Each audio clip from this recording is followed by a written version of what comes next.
Richard Gomez persahang hinuli ng mga pulis dahil sa ginawa nito kay Lucy Torres.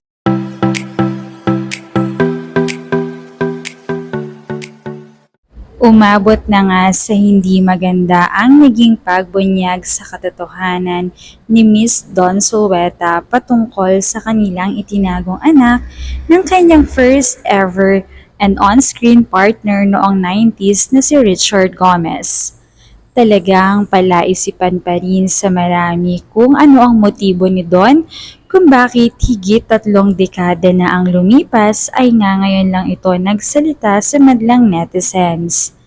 Dahil nga dito ay umani ito ng iba't ibang reaksyon at marami ang apektado, partikular na ang may bahay ni Mr. Gomez.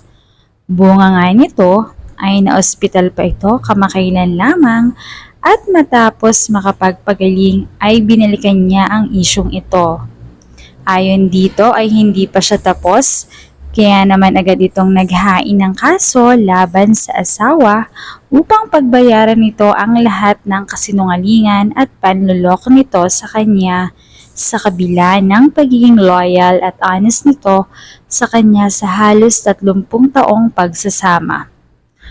Samantala, ayon nga sa source, ay pwersahang dinampot na si Richard ng mga pulis kasama ang warrant of arrest bilang patunay na kahit anong mangyari ay kailangan niya sumama sa mga ito at sa opisina na ito magpapaliwanag.